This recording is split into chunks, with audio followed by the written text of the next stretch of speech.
अस्सलाम वालेकुम कैप्रिकॉन्स, मैं हारिस अज़मी प्रोफेशनल एस्ट्रोलॉजर आपकी खिदमत में हाजिर हूँ अपनी ज़िम्मेदारी पूरी करते हुए। इस हफ्ते की पूरी कैलकुलेशन आपकी खिदमत में। मैं जब कैलकुलेशंस कर रहा था तो मुझे कैप्रिकॉनियंस की किस्मत पर रश्क आ रहा था।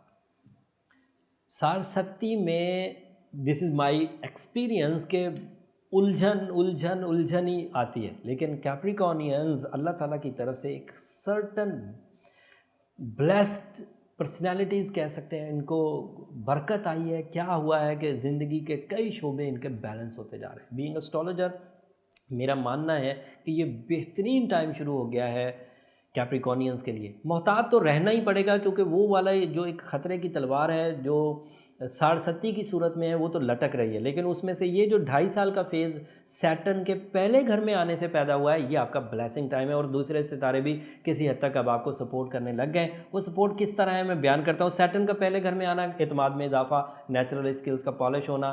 पिछले 2.5 सालों में जो ट्रबल्स आई, जो मुकदमे बने, जो कर्जे चढ़े, जो बीमारियां आई, जो नाराज़गियां हुई, उनका खात्मा भी किसी हद तक सैटर्न के पहले घर में आने से रिकवर हो जाएगा।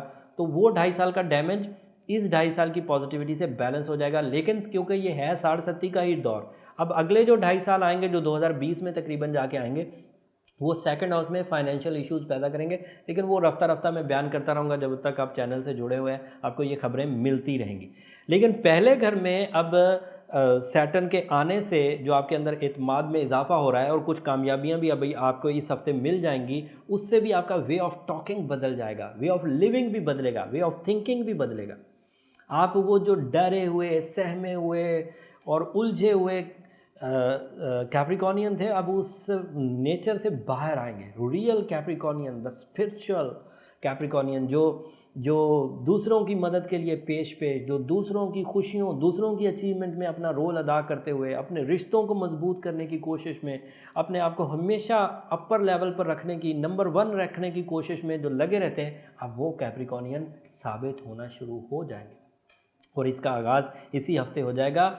वीनस आपके सेकंड हाउस में 2 मार्च को ऑन होने लगा, और ये बड़ी खबर है। ये देखें कि उधर सैटर्न पहले घर में आ गया, वो आपकी साढ़सत्ती को तोड़ने में कामयाब हो गया, या साढ़सत्ती का एक रिलीफ मिल गया। तोड़ना लफ्ज़ सही नहीं है, टूटी तो नहीं है, लेकिन रिलीफ मिल गया कि पहले घर में वो पॉजिटिव हो जाता, मैलेफिक। तो वीनस के पहले दूसरे घर में आने से अब आपको कुछ कमिटमेंट्स, कुछ मुआहदे, कुछ बेहतरी, कुछ दोस्ती, ये प्रोड्यूस होना शुरू होगी। और ये वीनस की पॉजिटिविटी आपके लिए माइंड रिलैक्सेशन की भी वजह बनेगी। चेंज आएगा, वो मरकरी थोड़ा तंग करेगा, वो कम वक्त पूरे सोलर सिस्टम को तंग करा, क्योंकि वो पाइसेस में वीक हुआ था। वो पाइसेस लास्ट सितारा है, और वहाँ से वो नेगेटिव होना शुरू हुआ और नीचे एरीज तक आएगा। बीच में कहीं हो जाता तो कुछ सितारे बच जाते, कुछ हो जाते, लेकिन वो स्पाइसेस में हुआ तो वो सब नीचे तक आया। और फिर वो सारे सितारों को उसने वो इरिटेशन दी है, क्योंकि वो फ्यूल ही वो उस तरह का देता है, जहनी कुव्वत का, बर्दाश्त का, टॉलरेंस लेवल, पेशेंस। अब वो क्योंकि फ्यूल लेस हो रहा है, तो सभी लोगों को जो ट्रबल्स आ रही हैं, अब दर्जा बदर्जा सब लोग ज़्यादा, उसका जेमिनाइज को ज़्यादा खमियाजा भुगतना पड़ेगा, विरगोज को ज़्यादा भुगतना पड़ेगा। लेकिन जो ज़रा स्पिरिचुअल लोग हैं उन्हें ज़रा कमी होगी, जिनके पास रिज़र्व में कुछ टॉलरेंस मौजूद था, रिज़र्व में कुछ सब्र मौजूद था, वो बच जाएंगे। जिनके पास रिज़र्व में बिल्कुल सब्र नहीं था, वो ज़रा ज़्यादा फंसेंगे। तो थोड़ा केयरफुल रहिए। वीनस के सेकंड हाउस में होने से डील्स बनाइए, मीटिंग्स करिए, पब्लिक इमेज जनरेट करिए, सोशल कनेक्शंस बनाइए, नाराज़गियाँ ख़त्म करने की कोशिश करिए। और बड़ों से या बुज़ुर्गों से, बड़े मतलब बॉसेस, और बुज़ुर्ग मतलब जो जीनियस लोग हैं या जिनका एक्सपीरियंस बहुत स्ट्रॉन्ग होता है, जो एज में जीनियस, एज में स्ट्रॉन्ग हो, या फिर अकल में बहुत अक्लमंद हो, या अपने फील्ड की बड़ी महारत रखते हो, तो उनकी सोबत इख्तियार करना भी आपके लिए मुस्बत रहेगा।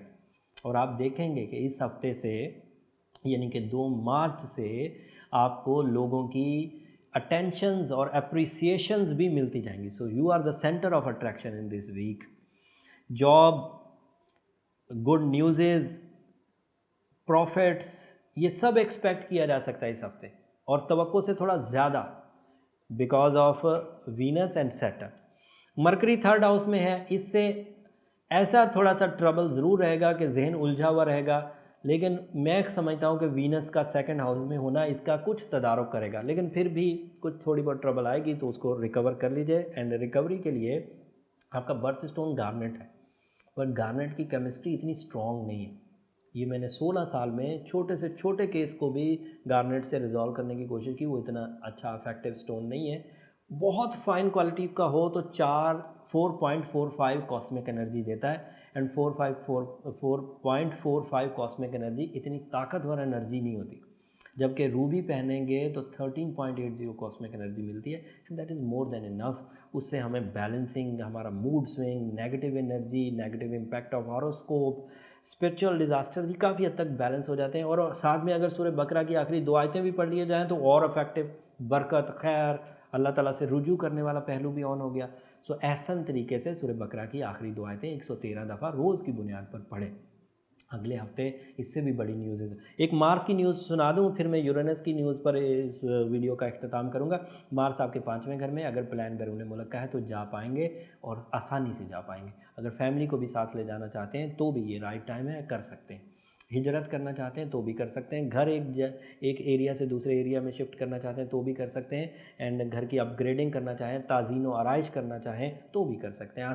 अपनी ज़िंदगी में आसाइश में इजाफा करना चाहते हैं तो भी कर सकते हैं, हो जाएगा, आराम से हो जाएगा। जो लोग अपने घर के मुतमन्नी थे, ख्वाहिशमंद थे कि अपना घर हो जाए, तो उम्मीद है कि इस सीज़न में वो भी हो जाएगा। अगर उन्होंने मटीरियली रिसोर्सेज जमा कर लिए होंगे तो गुड लक का सीज़न ये है जिसमें कामयाबी मिल जाएगी।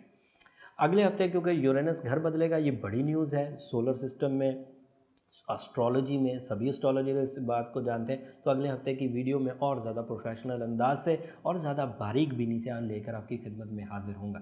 तब तक के लिए इजाज़त दीजिए। अल्लाह ने